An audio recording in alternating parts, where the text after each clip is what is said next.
साबिक क्रिकेटर मोहम्मद अजहरुद्दीन ने Congress party MLA उम्मीदवार के तौर पर हल्का असम्बली जुबली हिल से अपना पर्चा नामजदगी जमा करवा दिया। हिंदुस्तानी क्रिकेट टीम के साबिक कप्तान मोहम्मद अजहरुद्दीन को, जो कि मुसलमानों के अलावा दीगर तबकात में भी मकबूलियत रखते हैं, कांग्रेस पार्टी ने हल्का असम्बली जुबली हिल से इंतखाबी मैदान में उतारा है। 30 नवंबर को होने वाले रियासती असम्बली इंतखाबात के लिए कागजात नामजदगी दाखिल करने के आखिरी रोज यानी 10 नवंबर को उन्होंने साबिक मरकजी वजीर सलमान खुर्शीद के हमरा अपना नॉमिनेशन फाइल कर दिया। अगरचे के जुबली हिल्स के राय दहिंदों के लिए मोहम्मद अजहरुद्दीन का चेहरा नया है, लेकिन क्रिकेट से वाबस्तगी की वजह से वो अवाम में शोहरत रखते हैं और न सिर्फ पार्टी कारकुनान और कायदीन बल्कि अवाम की जानिब से भी उन्हें मुस्बित रद्द-ए-अमल महसूस हो रहा है और उनके जुबली हिल्स हल्के से कामयाब होने की उम्मीद की जा रही है।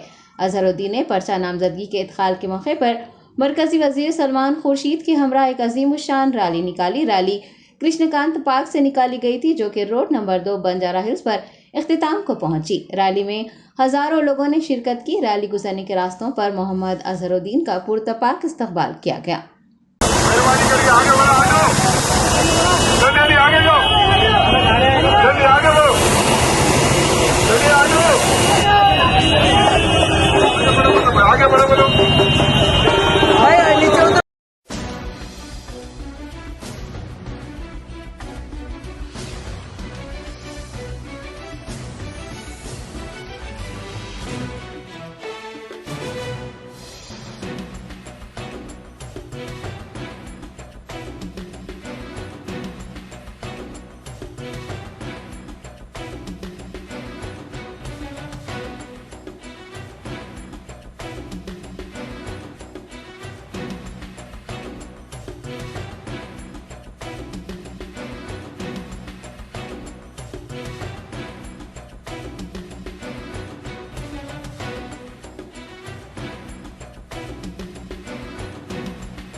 Germanton super speciality hospital, doctor Mir Jawad Zar Khan, senior experienced orthopaedic surgeon, bone fracture, joint replacement, hip replacement और स्पाइन सर्जरी कामयाबी से अंजाम दे रहे हैं। इसके अलावा neuro surgery, cardiology, gynaecology, dental, general medicine, dialysis और फिजियोथेरेपी जैसे शोबाजात में इंतहाई कामयाबी के साथ वाजबी फीस में इलाज किया जा रहा है। शेयरिंग और प्राइवेट रूम्स, अस्पताल में 24 घंटे MRI, CT scan, 2D digital X ray, ultrasound, operation theatre, ICU और लैब की सहूलत दस्तयाब है। आपकी उम्मीदों के ऐन मुताबिक Germanten super speciality hospital, pillar number 150, Attapur, Hyderabad.